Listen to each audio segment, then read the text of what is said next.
opening Israel's wartime Knesset session on Monday amid rocket attacks targeting Jerusalem and elsewhere. Prime Minister Benjamin Netanyahu issued a warning Hezbollah and Iran, urging them to stay on sidelines of the conflict as Israel Defense Forces prepare launch missiles ground operation in the Gaza Strip with the aim of eradicating Hamas.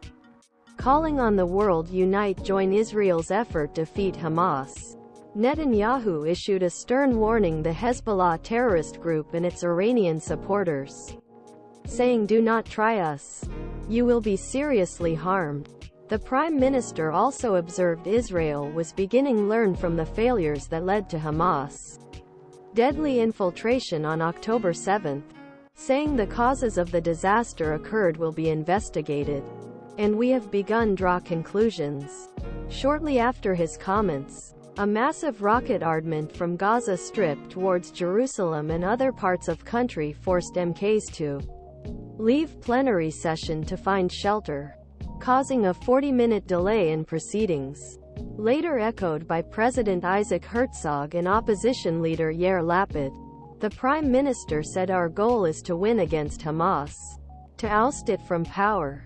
9 days after the terrorist group attacked Israel, killing more than 1,300 people and wounding nearly 4,000, reaffirmed, and smuggled approximately 200 hostages into the Gaza Strip, Israeli society has focused itself on the war effort, with Israel currently mobilizing 300,000 reservists in addition to its standing army of an estimated 150,000 to 180,000 men.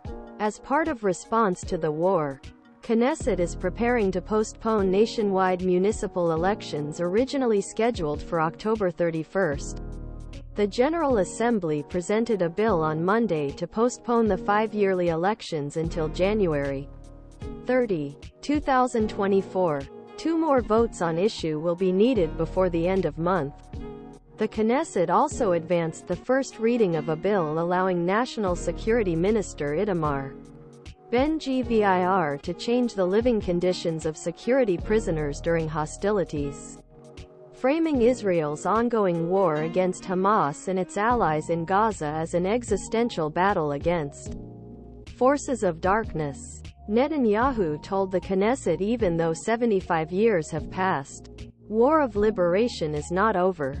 We will win because our very existence is at stake here, Netanyahu said, describing the conflict as a war between the forces of light and dark, between humanity and livestock.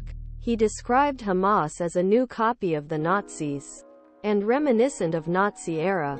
He said it showed people being taken to a house in a community attacked by Hamas and discovering first floor where parents were killed and secret attic where children were hidden.